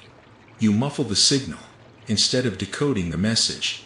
You declare war on the messenger instead of reading the letter it has brought. And the letter is always the same. It says, "Pay attention. Something important is here. You did not notice, but this concerns you. Look here." When you cease to fight anxiety and begin to listen to it, a strange thing occurs. It does not disappear, but it ceases to be an enemy. It becomes an ally, an indicator, a navigator. It shows you where in your life there is something unresolved, unfinished, unlived. It indicates the direction in which you must move to restore wholeness. Listen to this pain. Do not run from it. Do not muffle it. Do not be ashamed. Simply sit on the bank and watch it float past. It will float past. Everything floats past. Now, the most practical part. You can read about this for hours, years, decades. You can study ancient Greek to read Heraclitus in the original. You can write a dissertation on his teaching of flux, and none of this will bring you a single step closer to the experience. Because this is not knowledge. This is a skill. Like swimming, like playing the lyre, like kindling fire with wet wood on a rainy night. It can only be practiced. Right now, you have the opportunity to do this. Not later, not sometime, when you are in a more suitable state, not when you have finished all your tasks and lain down on soft pillows after a shower or bath. Right now, in whatever position your body finds itself, at whatever level of noise and distraction surrounds you. Take one breath, slow, calm, without effort. Simply allow the air to enter, and exhale, without retention, without control, without the desire to make it correct. Another breath and exhale. And now shift your attention from the breath to what is happening in your head. Do not try to change anything. Do not try to slow your thoughts or make them more pleasant. Simply notice. They are there. They move. They replace one another. A thought arrives. You notice it. Do not grasp it. Do not judge it. Do not follow it. Simply note. Thought. And it departs. The next thought departs. Another thought departs. Sometimes you will forget that you are the bank. You will leap into the river, seize upon some thought, begin to develop it, argue with it, replay it. This is normal. This is not an error. It is simply what happens. As soon as you notice, do not berate yourself. Simply return to the bank. Acknowledge what is happening. Ah, I am in the water again. It is nothing. I simply return. And again sit, and again watch. Thoughts arrive and depart. You are not the river. You are the bank. If you try this exercise, not once, but regularly, not expecting quick results, but simply returning to the bank again and again, you will begin to notice strange things. First, thoughts are not as dense as they seem. When you are in the water, each thought is a vortex that can pull you under. It seems enormous, all-consuming, the only reality. But when you watch from the bank, you see that thoughts are merely ripples on the surface. They appear, disappear, leaving no trace. Even the most terrifying thought, if you do not seize it, lives for a few seconds, then yields its place to another. You did not notice this before, because you never watched long enough. Second, there are gaps between thoughts. You are accustomed to thinking that your mind is a continuous stream with no pauses, that thoughts follow one another without interval, like carriages in an endless train. But when you observe attentively, when you sit on the bank long enough and do not become distracted, you begin to notice, between one thought and the next, there are microscopic fissures. Instants of silence, emptiness, stillness. They last a fraction of a second, perhaps less, but they exist, and in these intervals, peace. Not the peace that must be earned or created, not the peace that comes after long years of practice, that peace which has always been here, merely hidden by the noise of thoughts. As silence is always present behind music, we simply cease to hear it, because we are captivated by the melody. Notice that you do not become tired from thoughts. You become tired from fighting them. Thoughts themselves do not consume energy. You can think for hours, solve complex problems, write texts, conduct negotiations, and feel a surge of energy if you are engaged, interested, involved. Thinkers, artists, scientists often say that work does not exhaust them, but fills them. Fatigue comes not from thinking, but from resisting thinking, from the attempt to dam the stream, from the tension with which you hold yourself back from allowing the mind to be what it is. When you cease to struggle, energy returns, not because thoughts have vanished, but because the effort has vanished. We began this conversation with insomnia. With it we shall continue. You lie in darkness. Your body is weary. Your eyelids heavy. Your breath has slowed of its own accord. But in your head, the stream. Thoughts replace one another with kaleidoscopic speed. You try to stop them, and only spin the vortex faster. Remember the bank? You are not these thoughts. You are not this stream. You are the one lying in darkness, watching thoughts float past. There is no need to stop them, no need to judge them, no need to follow each one, checking whether you have missed something important, no need to hope the next thought will be better than this one, and become irritated when another anxiety arrives. Simply lie on the bank and watch the river flow past. Thoughts come, thoughts go. That is their work, not yours.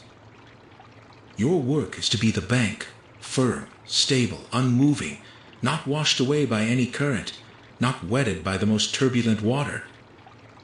And when you remember this, your breath slows of itself. Not because you have slowed it, but because the tension with which you held yourself in the water has vanished. You are on the bank, no more need to drown. Tension releases. Not because you have conquered the river, but because you have ceased to war with it. You have acknowledged its right to flow. You have acknowledged your own right, not to flow with it. In this acknowledgement, peace. Not the peace that comes from the cessation of all things, the dead peace of emptiness, stillness, non-being, but the peace that comes from consent to be what you are. You are the bank. The river flows. You remain. And in this you remain, sleep. Not as a loss of consciousness, not as a fall into emptiness, not as the little death that philosophers fear, but as a natural, trusting, complete release, as a river that finally finds the sea, as fire that from raging flame becomes even, deep, smoldering ember. You do not fall asleep, you allow sleep to come. At this point, between wakefulness and sleep, between the bank and the river, between the observer and the stream, something occurs that Heraclitus never described in words, but which is invisibly present in all his fragments. Hidden harmony becomes manifest. Not for the ears, for the whole of one's being, not as sound, but as resonance. You suddenly feel that there is no contradiction between the bank and the river, that these are not two different worlds but one, that your capacity to observe thoughts and the thoughts themselves are not enemies, not rivals, not even partners. This is one and the same movement. The river flows, the bank remains, but the bank is not an obstacle to the river. It is that which makes the river a river. Without banks, water simply spreads, loses form, vanishes into the earth. The bank does not constrain the river, it allows it to be. In exactly the same way, your observing consciousness does not constrain thoughts, it allows them to be. Without this inner space, without this bank, without this quiet, still point, thoughts would not be thoughts at all, but merely chaotic neuronal excitations, signifying nothing. Only because there is someone who sees is sight possible. Only because there is a bank can the river flow. Heraclitus left us no instruction manual. He did not write a chapter, How to Overcome Insomnia Through the Doctrine of Flux. He created no therapeutic system, founded no school of meditation, taught his students no techniques of mindfulness. He simply watched the river.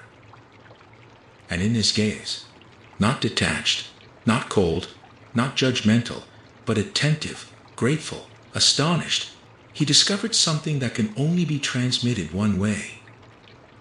Presence in the stream. This is not a skill one can master once and for all. It is a practice that must be renewed each time. Each thought is a new invitation to choose. Each return from the stream of thoughts to the bank of your conscious stance is a small miracle. But with each return to the bank, the skill becomes slightly more familiar, slightly more real, slightly more your own. The flow of thoughts is life itself flowing through you, the only life you have. And if you spend all your time fighting it, trying to stop it, silence it, transform it into a silence that does not exist in living consciousness, you will miss it entirely. Yet it is a beautiful, astonishing, infinitely varied river. Your fears, your hopes, your memories, your plans, your regrets, your dreams, your thoughts about tomorrow and about the distant past, your conversations with yourself and with others, your unanswered questions and the answers that no longer satisfy. All of this flows through you. You are not the author of this stream. You are not its owner. You are not even its protagonist. You are the one who sees. And that is enough. Let us return to Heraclitus, whom we left sitting on the bank in the pre-dawn twilight. Let us imagine how he fell asleep. He probably did not struggle with sleep. He probably watched its approach as one watches a natural change of state. Day flows into night. Wakefulness flows into sleep. This is not a rupture, not a fall into an abyss. It is a smooth transition, like a river flowing into a wide, calm bay. He might have felt how thoughts, those quick flares on the surface of the mind, begin to slow. Images become smooth, fluid, like wax warmed by the heat of the lived day. Logical connections weaken, yielding to pure sensitivity. Sleep is not the opposite of wakefulness. It is its other form, another state of the same stream. The river descends underground to travel a hidden path and emerge as a pure spring elsewhere. To trust sleep is to trust logos, the inner law that knows when and how to change the form of existence, simply to release the bank and allow the current to carry you into that warm, dark, soft sea. We have spoken of the river, of fire, of the stretched string, and of the bank from which one can observe the flow of thoughts. But one question remains, which is almost never asked of philosophers, though it concerns everyone. How does a man who understood that everything flows fall asleep? How does one who saw in change, not a threat but a law, how does he meet the most daily, the most ordinary change of state? That which arrives each day and delivers us into the arms of Morpheus, where we do not control, do not observe, do not govern? We are accustomed to thinking of philosophers as people who remain awake longer than others, who lie awake at night pondering the eternal and greet the dawn with swollen eyelids, migraine, and the unresolved problem of being. But Heraclitus, it seems, did not belong to this type of thinker. He was not an ascetic tormenting himself with insomnia, not a mystic seeking revelation in liminal states, not a scientist who forgot sleep for the sake of experiment. He was a man who looked at the world and saw in it order. And this order included sleep. He probably did not struggle with sleep. This is the first and most important thing that can be said about how Heraclitus might have fallen asleep. He did not regard sleep as an enemy that steals his time, distracts him from philosophy, wrests from his hands the precious hours of wakefulness. He did not postpone sleep, did not try to deceive it, did not hope one day to overcome this weakness once and for all.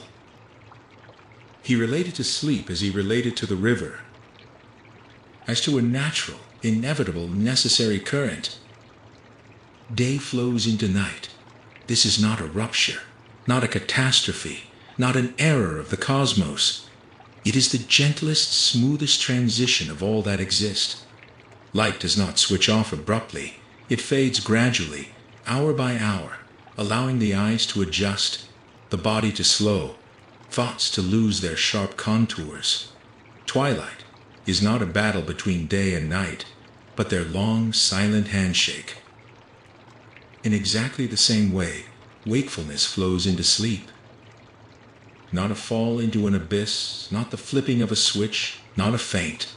It is a slow, gradual change in the quality of presence, as if a river that had been racing over stones, rapids, shallows, suddenly emerged onto a plain.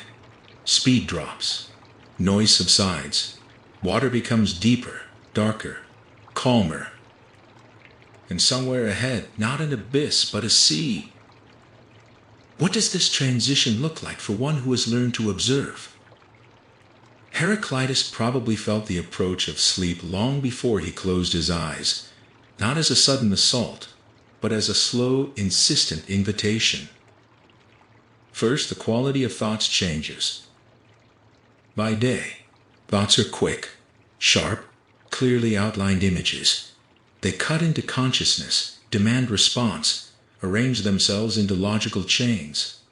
A thought about work pulls with it, a plan of action, a thought about a meeting, a list of topics for discussion, a thought about a problem, a search for solutions. Daytime thinking is instrumental, purposeful, aggressive. It seizes the world and processes it into words, numbers, schemata. But toward evening this changes. Thoughts lose their firmness. They become softer, more fluid, like wax warmed by the heat of the lived day. They no longer cut into consciousness, they float past. They do not demand, they offer. They do not arrange themselves into chains, but circle in a slow, smooth dance. Logic yields to feeling. Cause and effect relations dissolve, yielding to pure associativity. Images become primary, not concepts but pictures, not syllogisms but metaphors, not proofs but hints. Heraclitus, who spoke all his life in images, river, fire, bow, lyre, in these pure sleep hours probably felt especially free. He did not need to translate his insights into the language of logic.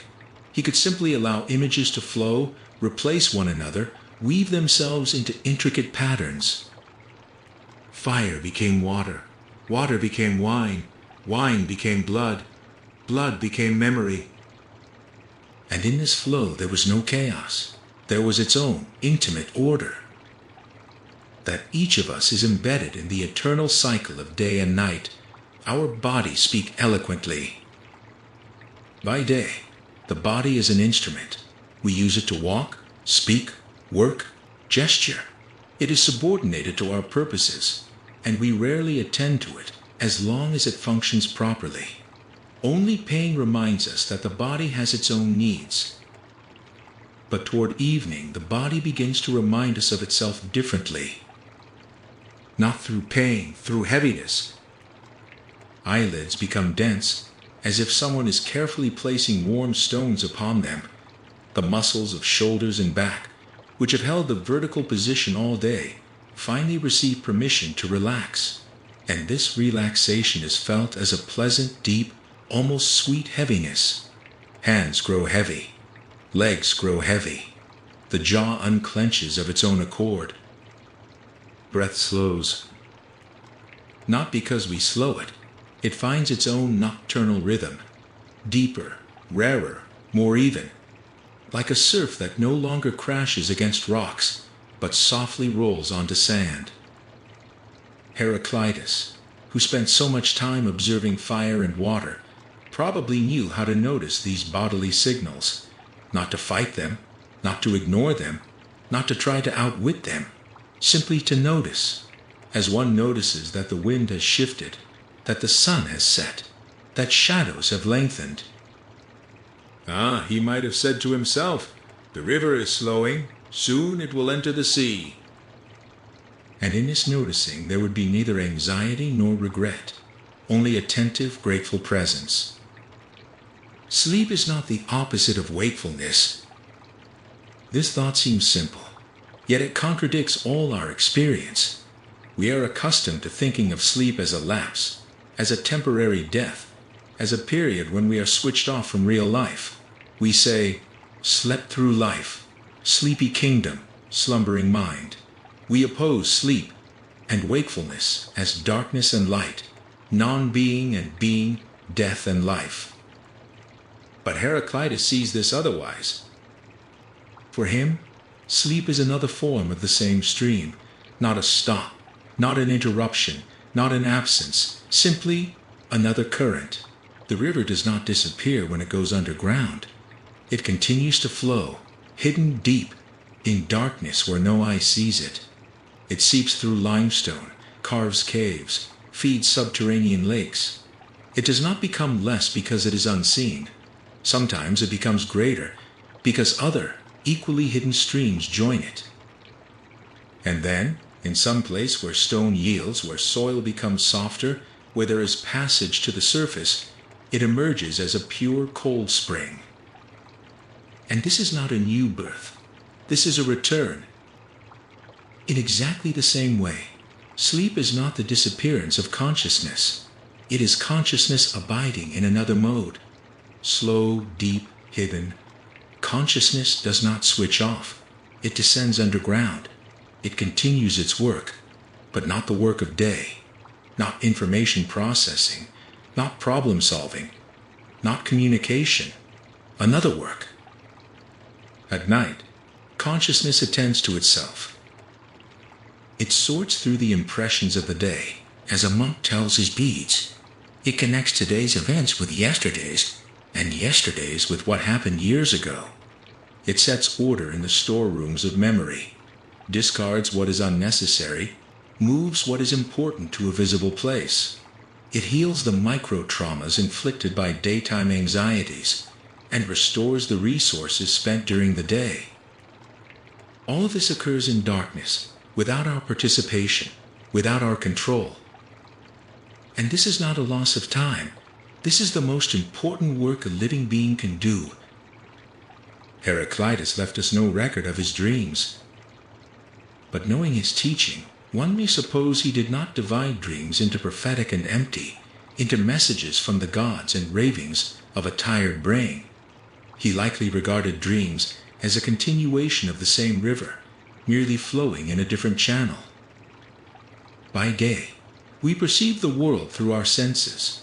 Eyes, ears, skin, tongue, nose, all operate at full capacity, supplying consciousness with an endless stream of data. We see forms and colors, hear sounds and voices, feel warmth and cold, taste and smell.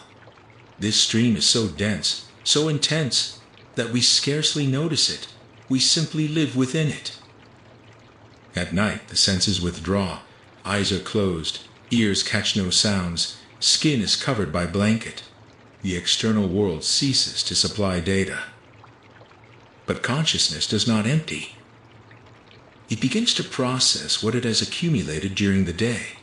It chews over impressions, mixes them with memories, seasons them with fears and desires.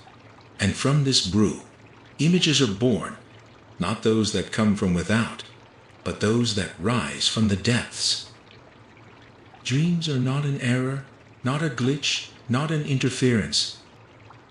They are the underground current of the river, hidden, mysterious, but no less real than its daytime flow.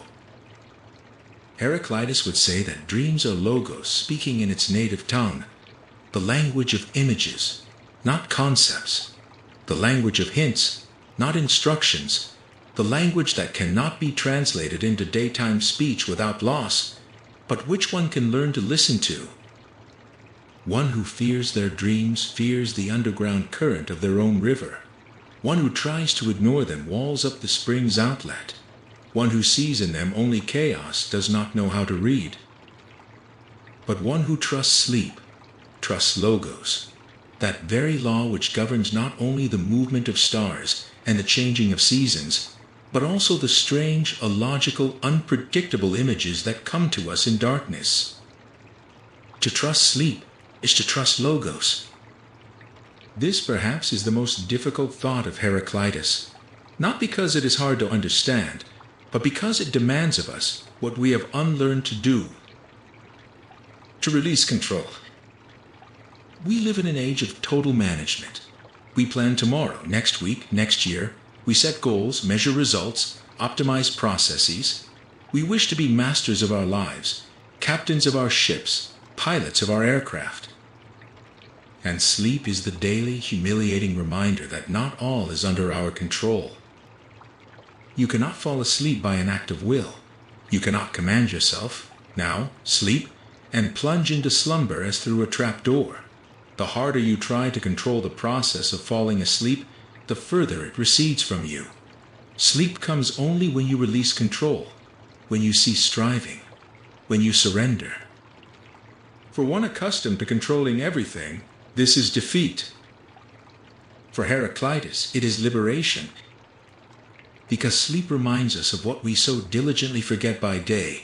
We do not govern all of this world. We are part of a stream that flows according to laws we did not establish. We may swim, may resist, may drown, but the river flows independently of our choice. To trust sleep is to acknowledge this fact, not with bitterness, but with relief, not as defeat, but as release from an unbearable burden. I do not have to keep everything under control. I do not have to govern each of my thoughts. I do not have to remain awake while my body demands rest.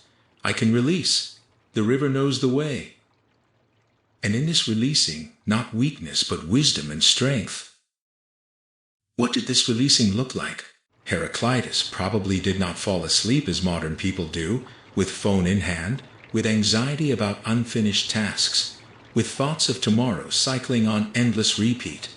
He did not drive away sleep while finishing a letter, reading one more page, pursuing one more idea. He did not regard sleep as an annoying hindrance to be minimized, optimized, overcome. He met sleep as he met the evening coolness after a hot day, as a natural, welcome, necessary change. One can imagine that he lay down when he felt the approach of sleep, not earlier, not later.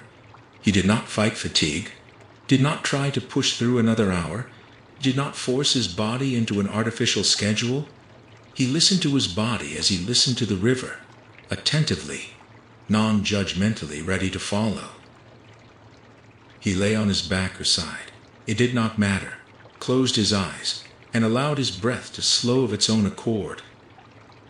Thoughts continued to flow for some time, but no longer in the swift daytime stream, now a slow, deep river.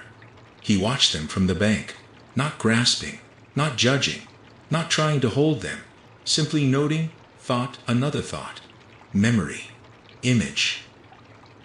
And gradually, both bank and river began to merge. Not because he was losing consciousness, but because the boundary between observer and observed was becoming increasingly transparent. He was not drowning in the river. He was becoming the river. He was not vanishing as witness. He was expanding to the dimensions of the entire flow. This is not loss of self. This is finding oneself in another form. The river descends underground. This image may frighten. Underground, darkness, the unknown. What is there in the depths? What monsters dwell in the caverns of the unconscious? Will we not lose ourselves forever if we allow the current to carry us away? But Heraclitus looks at the underground river otherwise. He knows water that descends underground does not vanish. It is filtered, purified, saturated with minerals. It becomes cleaner, more transparent, more healing. It sheds the turbidity it gathered, flowing through cities and fields. It leaves upon the stones its silt and sand, carrying with it only what is purest, clearest, most alive. In exactly the same way, sleep filters our consciousness. Descending into the underground of sleep, we leave upon the surface the day's bustle, petty grievances, endless to-do lists. We wash away the informational grind that adhered to us through the day.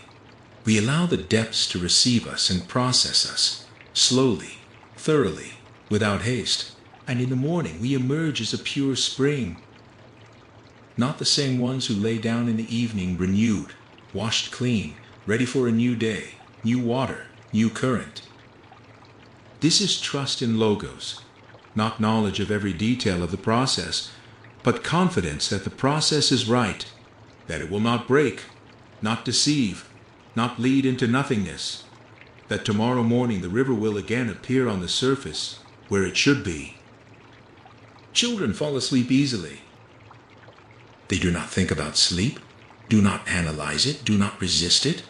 When fatigue comes, they simply close their eyes and float away, without regret for unfinished games, without anxiety about tomorrow, without philosophical questions about the nature of sleep and reality. They trust. Then we grow up and learn not to trust. We learn that the world is dangerous, that one must not relax, that one must keep a finger on the pulse, an eye on the horizon, a finger on the trigger. We learn to control, to plan, to prevent. We learn not to sleep. And this knowledge is not progress, but loss. Heraclitus probably fell asleep like a child. Not because he was naive or unaware of danger. He knew more of it than others, of war, of death, of the chaos hidden beneath apparent order. He knew that the world could collapse at any moment, that empires crumble to dust, that even the river you entered an instant ago is no longer the same. But he also knew something else. He knew that fear does not stop the current. Anxiety does not prevent catastrophe. Insomnia does not make the world safer. Struggle against the inevitable does not cancel the inevitable. It only poisons the time you have. And therefore he chose trust.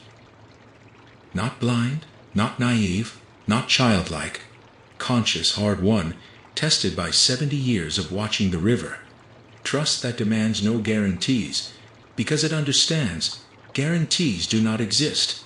Trust that promises no safety, because it knows safety does not exist.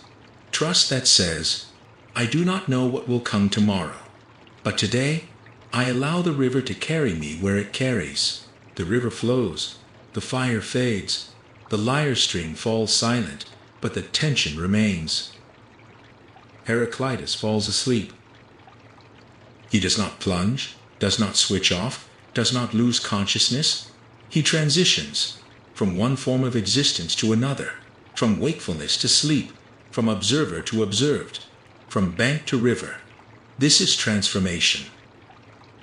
As natural as the transformation of day into night, summer into autumn, rain into mist, as regular as the movement of water in its cycle, as necessary as inhalation after exhalation.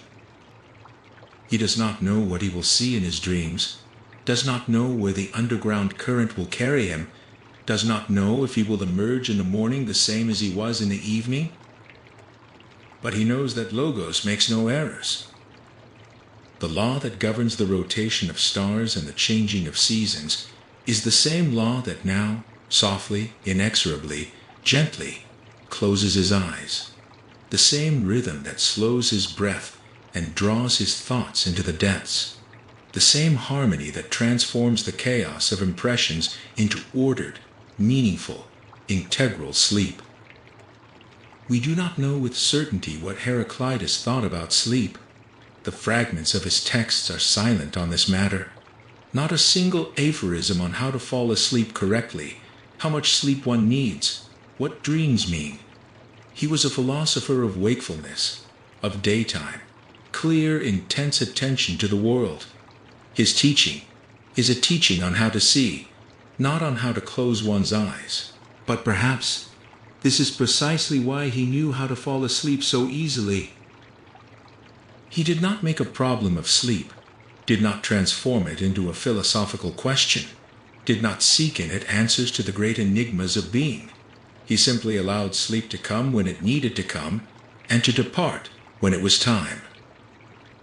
As the river allows water to evaporate under the sun, as the fire allows wood to turn to ash, as the string allows the musician to touch it and fall silent when the music is finished. In this allowing, there is no passivity. It is an active, conscious, grateful participation in the great cycle of forms. It is consent to be not only the one who sees, but also the one who is seen. Not only the bank, but also the river. Not only the fire, but also the smoke, ascending into the infinite night sky. Closing your eyes before sleep, remember Heraclitus. Not the Heraclitus who lived 2,500 years ago in the city of Ephesus and wrote obscure aphorisms that no one could understand, but the Heraclitus who lives in each of us, the one who watches the river and recognizes himself in the current. Remember, sleep is not an enemy. It is not a lapse, not a loss, not death. It is another form of the same life that flows through you by day as a swift, transparent, vigorous stream. There is no need to fight it, no need to earn it, no need to try to control it. Simply allow it to come, as one allows the river to enter the sea, as one allows fire to become ember, as one allows the string to fall silent in stillness, knowing that in the morning the musician will touch it again and it will sing. Trust Logos. He knows when you need to be awake. He knows when you need to sleep. He knows the path your river follows, even if you cannot see it in the darkness. Simply release the bank and allow the current to carry you into that warm, dark, soft sea. It is already waiting. It has always waited. The river flows. The night is deep. Sleep is near. Everything flows. Panta Rhei. And this flow is not a threat, but a promise. The promise that in the morning the river will again appear on the surface, pure, transparent, ready for a new day. But for now, let it flow in darkness. Let it carry you where it carries. Let it do its secret, underground healing work. Your work is only to trust and to sleep. And so what remains of Heraclitus when the words end? A feeling remains, a feeling of deep peace, which resides not in the absence of change, but at its very heart. Everything flows, Panta Rhei, and this is normal. To accept this is to push FOMO aside. That which weighs upon you today will change form tomorrow. The joy you wish to hold will become memory, and memory will become quiet gratitude. Even you yourself, your I, is not a stone, but a pattern in eternally moving water. Beautiful, unique, temporary, and therefore priceless. Heraclitus has set before us another important question. If everything flows, then where is home? Where is the point of support? On the Plateau of Plato, we also encounter a thinker who gave the most radical, the most astonishing answer to this question. His name was Parmenides. He will say, home exists, and it is eternal, unmoving, perfect being, the world of ideas, whose archetype lives within each of us. But that is another story, another walk. And now, simply remember the river, that you are both bank and current simultaneously, that sleep is already near. It is simply another form of being into which your stream is about to transition. Allow your eyes to be heavy. Allow your thoughts to lose their sharp contours. Allow your breath to find its own slow, eternal rhythm of the surf. Everything flows, everything changes, and in this change there is peace, there is law, there is hidden, perfect harmony. Our mental contact with Heraclitus draws to a close, not because we have said everything, we have said almost nothing. Not because we have understood him, he remains the obscure. And in this darkness one may wander a lifetime, finding ever new caverns of meaning. The river flows, the fire fades, the night grows deeper, quieter, denser. Thoughts that an hour ago seemed so important lose their contours, dissolve, become sleep. Heraclitus recedes from us. The time has come to release the philosopher. Panta Rhei. The river flows. The fire fades. The night grows deeper, quieter, denser. Thoughts that an hour ago seemed so important lose their contours, dissolve, become sleep. You are still on the bank, but the bank is no longer a place from which you watch the river. Bank and river are no longer opposites. They are one whole different forms of the same movement. You are the current that never stops, and you are the witness that never drowns. You are the fire that consumes the wood of thoughts, transforming them into light and warmth. And you are the space in which this fire burns. You are the string stretched between birth and death, and you are the musician who listens to its sounding. This is not contradiction, this is hidden harmony, the deepest, the quietest, the strongest. That of which Heraclitus spoke not a word, and that of which the philosopher clearly testified. Because some things cannot be clothed in verbal forms, they can only be shown, or allowed to happen. Right now, as you listen to these words, the river flows, thoughts come and go, breath slows, eyelids grow heavy. This is not an ending, this is transformation. One form of being flows into another, as water flows from river to sea, from sea to cloud, from cloud to rain, from rain again to river. You do not vanish, you become other. In this other, the same logos, the same law, the same hidden harmony as always. Only now it sounds more softly, so quietly, that only one thing is audible. Panta Rhei. Everything flows. And this is enough to release FOMO and to permit yourself rest. In this permission, silence emerges. Feel the silence.